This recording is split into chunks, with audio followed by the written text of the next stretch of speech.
La bella Helena. Introducción. La bella Helena de Troya, es la misma Helena del Fausto de Goethe, el Shaktio potencia femenina del ser interno. Renato cometió un grave error de afirmar, en forma enfática, que la Helena de Simón el Mago era una hermosa mujer de carne y hueso, a quien el citado mago había encontrado en un lupanar de Tiro, y que según opinan sus biógrafos era la reencarnación de la Helena griega. Tal concepto no resiste un análisis de fondo.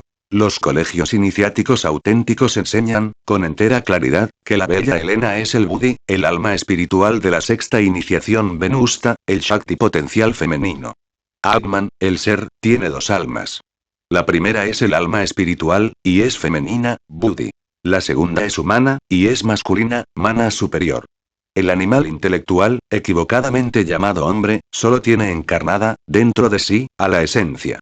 Ostensiblemente, esta última es el Buddhata, una mínima fracción del alma humana, el material psíquico, con el cual se puede y debe fabricar el embrión áureo.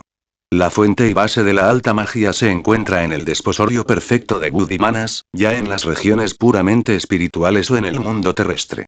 Helena significa, claramente, los desposorios de Nous Atman Buddhi con Manas el alma humana o causal, unión mediante la cual se identifican conciencia y voluntad, quedando por tal motivo dotadas, ambas almas, con divinales poderes. La esencia de Atman del primordial, eterno y universal fuego divino se encuentra contenida dentro del Buddhi, la que en plena conjunción con el Manas causal o alma humana, determinan el masculino femenino. Él y ella. Buddhimanas, son las almas gemelas dentro de nosotros mismos, aunque el animal intelectual todavía no las tenga encarnadas. Son las dos hijas adorables de Atman, el íntimo. Son el esposo y la esposa, eternamente enamorados. Tal amor tiene infinitas correlaciones, ya en los pares conjugados de los soles dobles del cielo y en el de la Tierra con la Luna. Ya en el anfiaster protoplasmático de las células determinantes, en el misterioso fenómeno de la cariocinesis, o duplicación morfológica de la célula una. Ya en el universal simbolismo de las epopeyas y de toda la restante literatura, donde el amor ideal entre dos seres del sexo opuesto, constituyen el alma mater de la producción literaria.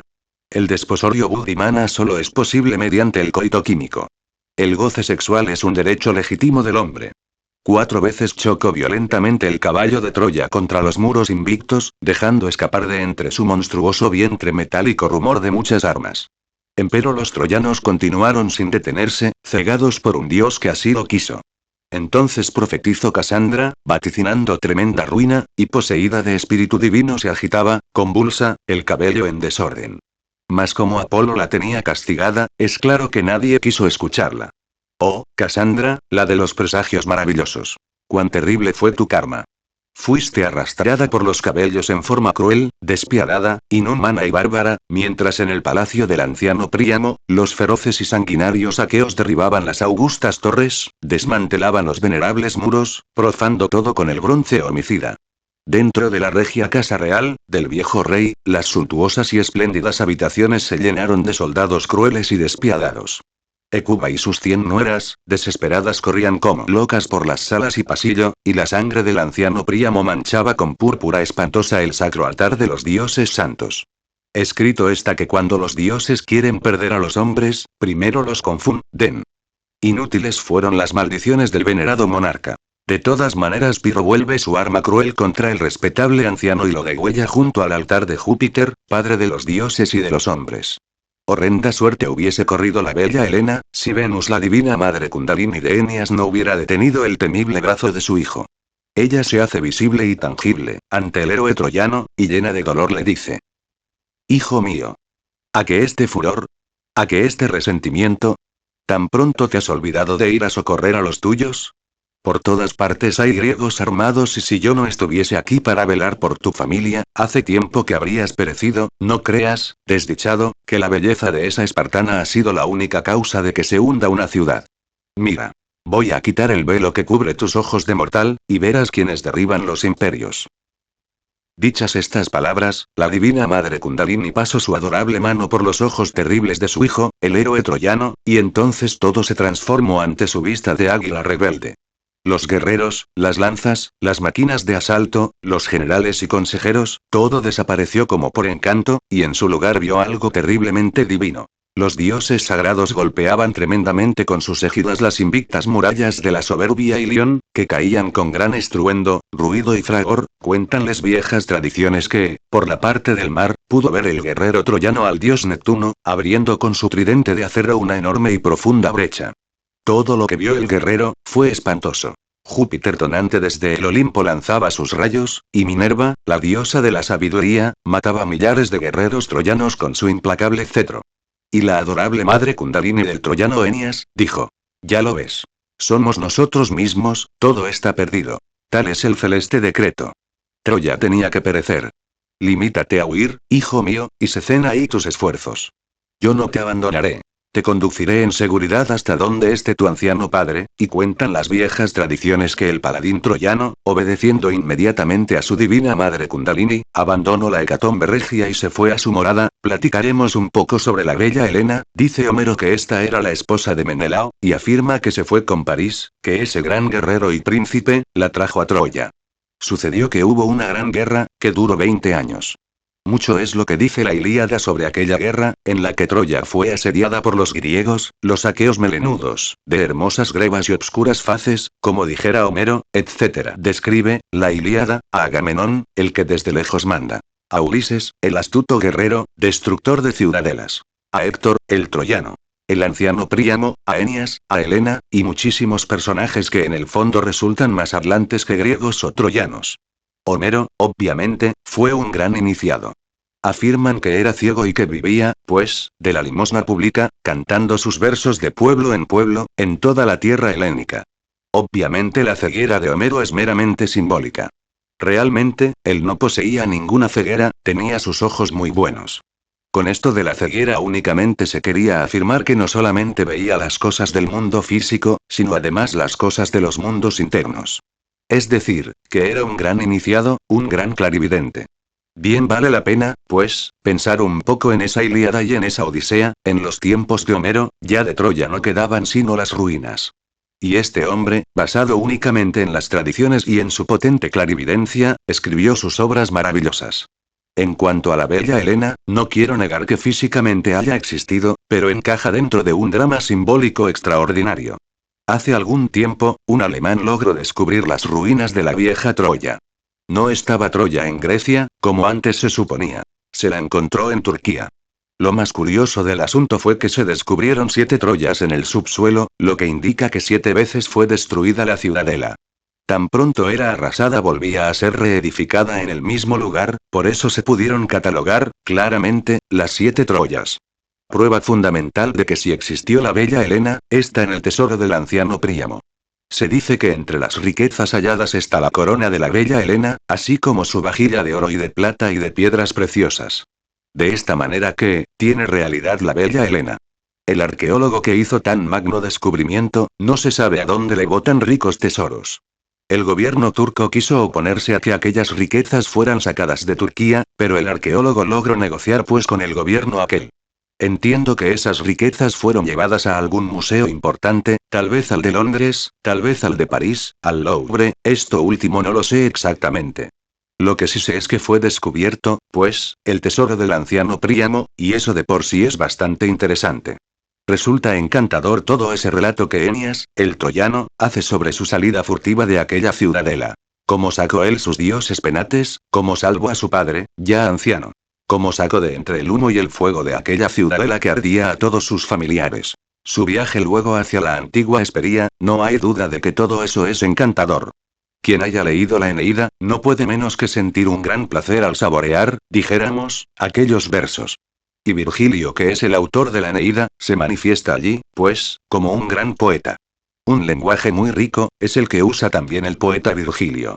Y así llegamos a la tierra de Calixto, donde la cruel maga Circe, con sus hierbas, ha convertido a los hombres en cuerpos de bestias, de fieras. Bueno, pero para no ir tan lejos en todo este terreno de la literatura, porque no nos alcanzaría esta noche, se nos iría platicando sobre la literatura de Homero, de Virgilio, etc., nos concretares a la cuestión de la bella Helena.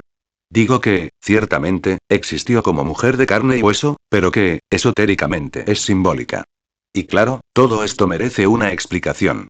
Fausto, por ejemplo, en alguna ocasión hizo aparecer a la bella Helena. Algunos jóvenes muy curiosos, de aquella época manifestaron el anhelo de conocer a la bella Helena. Lo vieron por ahí, y le dijeron que ellos querían verla físicamente. Calcule usted. Ya, después de muerta, hace tanto tiempo y ellos querían verla. Bueno, Fausto era un gran mago y no tuvo inconveniente alguno en invocar a la bella Helena. Dicen que salió de un recinto, y al volver a entrar otra vez, en el mismo, los jóvenes que aguardaban se sorprendieron al verlo de brazos con la bella Helena de Troya. Allí estaba, materializada físicamente. Parecía una mujer de carne y hueso. La describen de una belleza inefable, inconcebible. Afirman que la bella Helena que apareció ante los jóvenes, e invocada por el doctor Fausto, tenía un cabello rubio que parecía una cascada de oro, que llegaba hasta sus pies. Amplia frente, nariz recta, labios finos y delicados, ojos azules que parecían contemplar la aurora. Detalle esbelto y delicado, de mediana estatura. Bueno, miro a los jóvenes y ya ellos sintieron que sus corazoncitos se les derretían. Quisieron, pues, que hubiera sido ella, realmente, de carne y hueso. El doctor Fausto la presentó ante los jóvenes y después salió, otra vez, de brazos de ella del recinto. Claro, ellos le solicitaron al doctor Fausto, como no había aparatos de fotografía en aquella época, la dejara pintar, pues algunos sabían pintar. El doctor Fausto se negó a ello, pero les prometió una fotografía, de la misma, para después. Y ciertamente, cumplió su palabra. Era, pues, un gran esoterista el doctor Fausto. Tiempo atrás, él había realizado otro prodigio semejante. Había invocado, nada menos que ante Carlos V, al emperador Carlomagno y a su esposa, y ambos aparecieron físicamente, visibles y tangibles. Era pues, a todas luces, un gran teurgo, poseía poderes extraordinarios. Así pues, como he dicho, el simbolismo sobre la bella Helena reviste las más diversas versiones. Porque tenemos el caso de Simón el Mago. Este, a pesar de que era gnóstico y que muchos lo consideran como el padre de los gnósticos, cosa que no es verdad, se desvió por el camino de la magia negra. Afirmaba, Simón el Mago, que él estaba casado con la bella Helena. Pero, ciertamente, la que acompañaba a Simón el Mago no era la bella Helena. Era una prostituta que él había encontrado por ahí, muy hermosa y de apariencia majestuosa, y se llamaba Helena, y afirmaba, el mago, que esa era la bella Helena. Vean ustedes todos estos simbolismos magníficos. Los griegos decían que la bella Helena era hija de Zeus tempestuoso, el que amontona las nubes, y de Leda, la vestal griega. Nosotros no podríamos negarlo. Examinando, pues, este asunto a la luz de la mitología griega, descubrimos que Zeus tempestuoso, el que amontona las nubes, no es otro que nuestro padre que está en secreto, y que Leda, la vestal griega, no es sino nuestra divina madre Kundalini. En cuanto a la bella Helena, pues ciertamente es el alma espiritual de todo hombre que viene al mundo. Pero el doble aspecto, de las polaridades, es una tremenda realidad. El Budi, en relación con nosotros, está polarizada, pues, en la forma de la bella Helena, pero en relación con las mujeres ya cambia la cosa. En relación con ellas, ya es el bien amado. En todo caso, el Budi es el alma espiritual y eso es obvio. La bella Helena de Troya, pues, viene a simbolizar al alma espiritual, y nos toca luchar para conquistar a esa alma espíritu, a ese Budi de los teosofistas, a esa alma inmortal, a esa valquiria. Uno se asombra, en los mundos internos, cuando encuentra dentro del templo, no a una sola bella Helena, sino a muchas bellas Helenas, a las valquirias. Uno ya sabe que esas valquirias, cada una, corresponde a un maestro. Cada maestro, pues, es doble. Cada quien tiene su alma humana que es masculina. Cada quien tiene su alma espiritual que es femenina, a su valquiria. Esa es la bella Helena. El mismo doctor Fausto, pues, estaba casado con la bella Helena. Las gentes tomaron eso a la letra muerte, ¿no? Pero esotéricamente, quiere decirse que el doctor Fausto había logrado ya ese desposorio con su valquiria. Antaño vemos, con Simón el Mago, una profanación a la bella Helena. Una prostituta que había conseguido él mismo, y dijo que esa era la bella Helena. Con esto vemos perfectamente, en Simón el Mago, la profanación, la magia negra. Porque la bella Helena, en sí misma, no es otra cosa sino la hija de Zeus tempestuoso, el que amontona las nubes, y de Leda, la vestal griega. Zoroastro se desposó con la bella Helena, el día de la resurrección. Nietzsche, en su obra titulada Así hablaba Zaratustra, le menciona. Zaratustra y Zoroastro, es el mismo. Recuerdo cómo comenzaba esa obra de Nietzsche, refiriéndose a Zaratustra, diciendo: vengo a hablaros del superhombre, y ese fue el error de Nietzsche. Creer que ya había llegado la edad del superhombre, cuando todavía no se ha llegado a estado humano, al estado de hombre verdadero, un error grave. Nos habla Nietzsche de la caverna donde Zaratustra meditaba. Dice que Zaratustra vivía en una cueva de ermitaño, y que una mañana, mirando al sol naciente, dijo: «Oh rey astro grandioso, hace 10 años llegas diariamente a mi caverna. Si no fuera por ti, por mi águila y por mi serpiente, ya me habría cansado de vivir en este lugar». Y luego bajó de la montaña, Zaratustra, y encontró a un santo que le dijo: «¿A dónde vas, Zaratustra?» «Voy a la ciudad». «¿Y por qué vas allá?»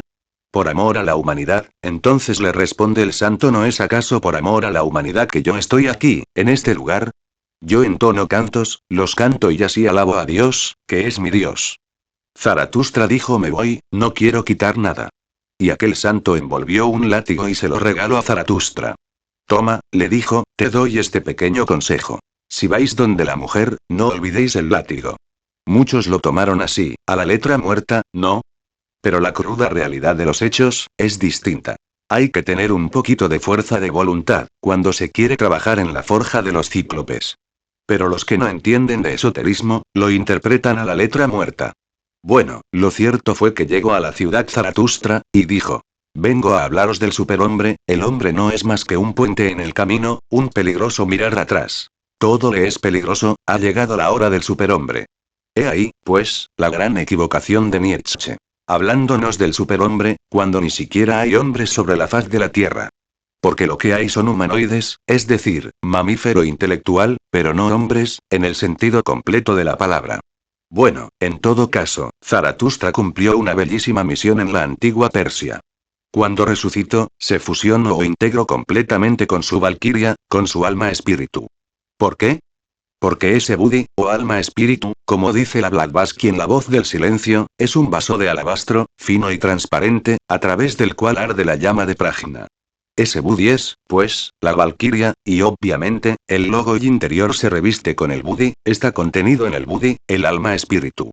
Al integrarse, pues, el alma humana de Zaratustra con su Budi o alma-espíritu, es decir, al fusionarse con su bella Helena, en la cual estaba ya manifiesto el logo y divinal, quedó resurrecto, mirando a través de los ojos de ella, platicando con la palabra de ella, íntegro, unitotal.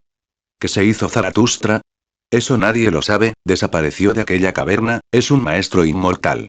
Así, pues, es bueno que ustedes vayan entendiendo lo que significa la bella Helena, en términos rigurosamente esotéricos. Cuando uno logra la integración con su alma-espíritu, dentro de la cual está el logo y divinal contenido, queda en uno constituida, en sí misma, la piedra filosofal, y eso es bastante interesante. Es necesario saber, realmente, cuál es esa piedra bendita. Se dice, que tal piedra está dotada de magníficos poderes, y eso es verdad. La ponen, o la explican los mejores alquimistas como una pera o una manzana de oro, un fruto, una granada, algo precioso. Total, se dice que está formada por el color rojo púrpura, el carbunclo precioso, y la otra vertical, pues, del color del ámbar, un dorado. Se describe, más bien, como luna potable. Algunos alquimistas describen, en forma poética, las maravillas o poderes de esa piedra bendita, de ese carbunclo precioso, de ese absoluto, de ese sol del microcosmos hombre, de esa estrella de sapiencia. Había cierto poeta que la pintaba como un árbol gigantesco. Decía que hasta los cedros más grandes resultaban simples hierbas, ante semejante árbol, y afirmaba, aquel poeta, que el tronco era de oro puro y que las ramas del árbol eran de plata. Todo eso es simbólico. La realidad es que aquella piedra bendita, como la luna, dijéramos, potable, es doble en sus manifestaciones psíquicas.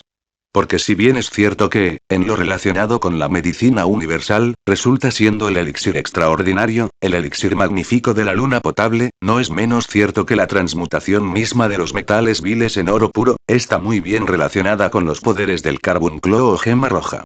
Si la miramos desde el punto de vista del elixir, del famoso elixir, incuestionablemente hay mucha tradición esotérica y alquímica sobre el mismo.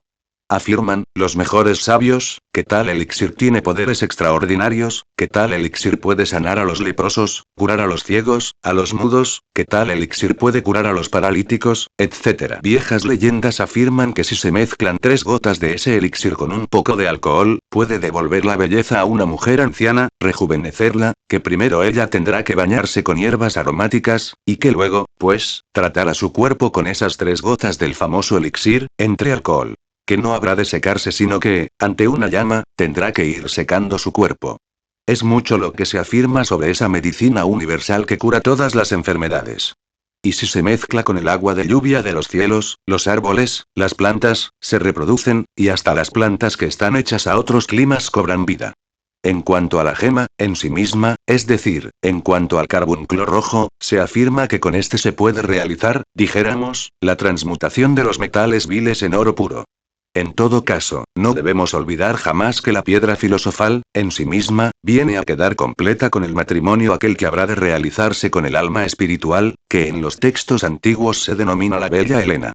Para nosotros, los hombres, la bella Helena reviste el atractivo aquel del polo contrario. Las hermanas que escuchan dirán, bueno, ella es una mujer y nosotros somos otras. De manera que, ¿qué atractivo puede tener para nosotras? Pues a esas hermanas les diré que la bella Helena asume el aspecto, pues, del bien amado, ya cambia completamente. Es el soñado príncipe azul de las 1001 noches. De manera que el alma espiritual, para unos se polariza en forma masculina, para las mujeres. Para nosotros los varones, toma la forma de valquiria. De manera que siempre es deseable el alma espiritual. Además, téngase en cuenta que, cuando ya en el alma espiritual está el logo interior, el alma espiritual parece, como ya dijo Elena Petronila Blavatsky en La voz del silencio, un vaso de alabastro, fino y transparente, a través del cual arde la llama de Prajna, es decir, la llama del logo interior. En mi libro titulado Las 3 montañas, hay algo que yo escribí y que los hermanos no han entendido. Dije que, en la Lemuria, después que había desencarnado Litelantes, yo había tomado una nueva esposa, para seguir adelante en el camino, una gigante, y eso es interesante, ¿no? Bueno, la cuestión es que todos creyeron que era mujer de carne y hueso, la que había tomado. Esa no es de carne y hueso, esa es la bella Helena. Aquel que llegue a la resurrección, se desposa con la bella Helena, y si es una mujer la que llega a la resurrección, se desposa con el bien amado. En todo caso con el alma espíritu. Quiero que observen ustedes las formas de operar. De este lado, dijéramos del río, está el alma humana con su vehículo. Del otro lado del río dijéramos, está el alma espíritu. Obviamente, el Dios interno en su descenso tiene que revestirse con el alma espíritu. Obviamente, al verificarse la resurrección, el alma humana y el alma espiritual tiene que fusionarse, integrarse completamente. Entonces queda la piedra filosofal. Cuando dice Simón el mago que él había encontrado a la bella Helena en un suburbio, por allá, de Nínive y que era una prostituta y realmente él andaba con una prostituta, muy importante, pero prostituta se entrevé, claramente que Simón el mago, era un mago negro, eso es obvio. Qué distinta es la bella Helena, con la que se desposó Zaratustra. El día de su resurrección, se encuentra cara a cara con la bella Helena. Ella le alcanza un cáliz, una copa, se acerca a él y luego ambos, pues se fusionan, forman un solo ser íntegro, unitotal. Queda él mirando con los ojos de ella, viendo al mundo resurrecto porque dentro de ella estaba ya el Logos. Después de eso, los discípulos, que fueron a buscar al santo, ya no le hallaron en su caverna. ¿Qué se hizo? Nadie supo hacia dónde fue Zaratustra. En cuanto a la Helena de Troya, aquella por la cual pelearon tantos ilustres varones, aquella que motivó tan tremenda contienda, indudablemente es simbólica. No quiero decir que físicamente no haya existido. Sí existió físicamente. En todo caso, surge un interrogante. Aquella bella Helena que Fausto invocara ante los jóvenes que así lo solicitaron, y que apareció visible y tangible ante todos, ¿sería o no sería Helena de Troya? Yo, sencillamente, me atrevo a afirmar que no era la de Troya, sino la misma bella Helena de Fausto. Si ella es, como así se afirma, Ginebra, la reina de los Ginas, incuestionablemente tiene poder para hacerse invisible y tangible en el mundo físico, y por lo tanto, no es extraño que el doctor Fausto haya conseguido, pues, hacerla visible y tangible ante aquellos jóvenes. Ese es mi concepto. Pero bueno, continuando adelante con estas disquisiciones, el alquimista debe esforzarse, ante todo, para despertar conciencia, para poder verificar por sí mismo, investigar por sí mismo, todas estas grandes verdades de la piedra filosofal. Se nos ha dicho que la ciencia de la gran obra solo se puede entender cuando uno recibe el donum Dei, o sea, el don de Dios para poderla entender. Mas hay un proverbio muy justo que dice: a Dios rogando y con el mazo dando. Si uno quiere, pues, llegar a convertirse en un investigador de la vida en los mundos superiores, si uno quiere llegar a poseer el donum Dei, que le permite entender los misterios de la gran obra, incuestionablemente necesita hacer algo por despertar conciencia. Es claro que destruyendo el ego, se consigue despertar conciencia, mas convienen, también, ciertos coadyuvantes útiles que nos ayuden, pues, en ese proceso del despertar. Hay una orden esotérica, en el Oriente, que se llama Epoptare. Esa orden extraordinaria, no tiene representantes en el mundo físico, pero si uno se concentra en esa orden, que es más bien tibetana, puede conseguir que lo saquen del cuerpo conscientemente, y que lo enseñen a viajar, conscientemente, en las regiones astral y mental.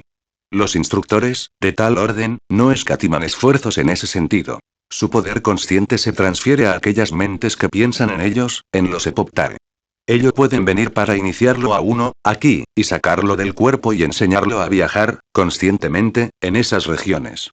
Y resulta interesante, es una orden santa que no tiene, en el mundo físico, templos visibles ni nada por el estilo. Ella, la orden Epoptare, está ubicada totalmente en los mundos superiores. El primer paso, de esa orden, será despertar a los estudiantes, enseñarlos a viajar, consciente o positivamente, por las regiones astral y mental. El paso posterior será conducir, a los hombres que no tiene sacerdotisas, hacia la autorrealización íntima del ser, o a las mujeres que no tiene esposo.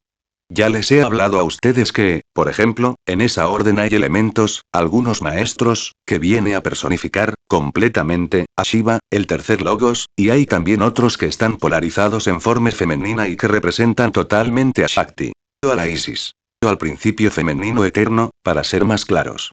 Claro está que un hombre, por ejemplo, que no tiene sacerdotisa, después de haber sido despertado por la orden Epoptare, por los miembros de esa orden, pueden recibir como consorte, pues a una Deva o Dakini, que está totalmente polarizada con la Shakti o principio femenino eterno. Trabajado con ella, esotéricamente, pues consigue la creación de los cuerpos superiores existenciales del ser, es decir, si todavía no tiene esos vehículos, o restaurar el fuego en esos vehículos si ya los tiene.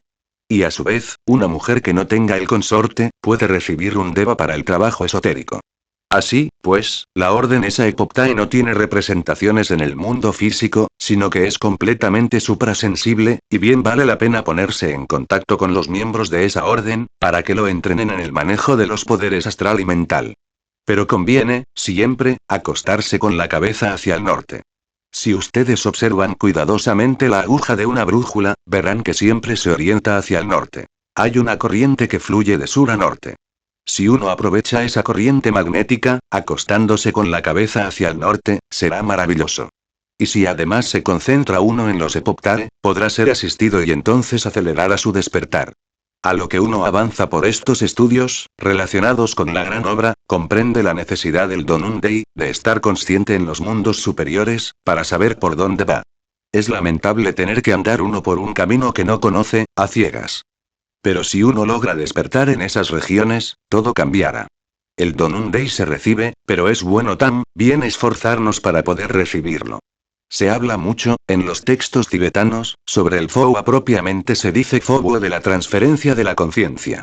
Nosotros necesitamos aprender a transferir nuestra conciencia a otras regiones, a otros mundos del cosmos, etc. ¿Es posible transferir la conciencia? Sí es posible. Pero, en este caso, ¿por dónde se escapa la conciencia? ¿Cuál sería su puerta de salida? Pues el Brahmanandra. ¿Cuál es el Brahmanandra? La fontanela frontal de los recién nacidos, que está en el lugar que llaman la mollerita. Ustedes saben muy bien que los huesos del parietal son los últimos en cerrarse, pero allí hay una puerta por donde uno tiene que aprender a salir su conciencia. Esto del Fowa o Fobu, como le dicen, resulta interesantísimo, porque la conciencia libre del ego puede funcionar realmente despierta en los mundos superiores. Pero, para que la conciencia pueda salir del ego, escaparse del cuerpo sin el ego, sin ese problemita del ego, se necesita del FOA, tiene uno que colocarse en un estado de meditación profunda, rogándole a la misma conciencia que se escape por la fontanela frontal de los recién nacidos, por el Brahmanandra, así se dice esotéricamente, y no identificarse más, o mejor dicho, ser capaz de suspender todas esas asociaciones mecánicas de la mente y el deseo, recordándose a sí mismo, hasta pedirle ayuda a la Divina Madre Kundalini, para que ella sea quien saque a la conciencia por Brahmanandra. Si la meditación es muy profunda, estoy seguro que la Madre Divina les dará el auxilio. Ella podrá sacar a la conciencia por Brahmanandra. Cuando la conciencia sale por Brahmanandra, el despertar es magnífico, porque por el Brahmanandra no puede salir el ego. Entonces lo que se escapa es la conciencia y se escapa totalmente libre, para funcionar en los mundos superiores. Pero se necesita trabajar, mis queridos hermanos, porque si solamente escuchan ustedes la palabra y no la hacen, sería como dice el apóstol Santiago, igual al hombre que se mira en el espejo y luego da la espalda y se va. Hay necesidad de que esto que ustedes están escuchando, lo hagan. Que se pongan prácticos en el FOA, que aprendan ustedes la ciencia de la transferencia de la conciencia. Los tibetanos lo logran, pero a base de sacrificios y de esfuerzos. La conciencia libre conoce los misterios de la vida y de la muerte. La conciencia libre, por ejemplo, en el Oriente guía a muchos difuntos que han resuelto seguir el sendero breve. Creo que ustedes han oído, algunos, hablar del sendero breve y de la clara luz. Hay difuntos que resuelven retirarse del escenario de este mundo, algunos definitivamente y otros mientras pasa esta edad de hierro. Entonces trabajan, lo más que pueden, en la disolución del ego mientras están encarnados y después de muertos continúan su trabajo en los mundos superiores, hasta que logren desintegrar el ego, y se absorben en el gran océano. Pero claro, es muy difícil no regresar. Hay que aprender a cerrar matriz para no regresar, porque las matrices quieren agarrarlo a uno y uno tiene que ser lo suficientemente fuerte para aprender a cerrarlas y escapar. Tiene uno que resistir los aullidos del huracán. Muchos difuntos, por ejemplo, huyen despavoridos, van a esconderse entre alguna cueva, y cuando se refugian en esa cueva huyendo de la tormenta y del huracán, el cordón plateado ha quedado amarrado a esa cueva. ¿Esa cueva, qué es? Una matriz.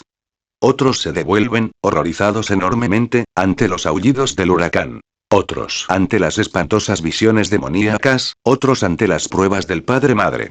No resisten, y se regresan, van a parar a alguna matriz. Pero si uno sabe permanecer sereno y también si es ayudado, si se acuerda del Omnimisericordioso, del Señor de toda compasión, etc., pues al fin logra entrar en un reino molecular superior, donde puede ser instruido por los devas. Su Madre Divina le ayudará a disolver los elementos inhumanos que le hayan quedado, hasta que por último se ve en el escenario cósmico convertido en un simple elemental, o en un gran elemental. En esas regiones de felicidad, puede quedarse para siempre o sencillamente mientras pasa esta edad de hierro regresa en la edad de oro, para entrar en una escuela de misterios y autorrealizarse. Ese es el sendero breve. En el Tíbet, aquellos atletas del FOA, es decir, de la ciencia de la transferencia de la conciencia, ayudan a los que siguen el sendero breve. Les ayudan guiándolos, animándolos para que aguanten, etc. El FOA es, pues, una ciencia maravillosa.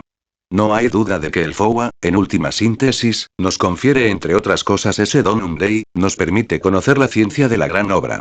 Yo les he explicado, aquí, lo que es la gran obra. Pero ustedes necesitan del Donum Dei para entenderla, y es necesario pues que hagan las prácticas que les estoy enseñando. En la meditación, uno debe escoger la posición más cómoda. A algunos les parecerá mejor meditar al estilo oriental, a otros les parecerá mejor sentarse al estilo occidental. No importa. Pero sí importa que la meditación sea perfecta, que uno sea capaz de detener las asociaciones mentales y el deseo, y de concentrarse internamente en la Divina Madre Kundalini, rogándole que saque por Brahmanandra a la conciencia. Esto es interesantísimo. De manera que la transferencia de la conciencia, en última síntesis, nos lleva a comprender por medio de las mismas lo que es la gran obra. Estudios ulteriores, son más tremendos. Por ejemplo, hay la ciencia que se llama el Tunjum tibetano. Es claro que los iniciados del Tunjum tibetano son capaces, no solamente de lograr la transferencia de la conciencia hacia los mundos superiores, sino que también son capaces de apoderarse de otro cuerpo. Muchas veces se adueñan de un cuerpo de alguien que desencarnó, de una persona que murió ahogada. Si está todavía ese cuerpo joven, si es capaz de resistir, se meten entre ese cuerpo, se lo apropian, para su uso personal, etc. Esos del Tunjum, si no se cuidan, podría convertirse en ladrones de cuerpos. Por eso es un poco peligroso, Samael Aunweor.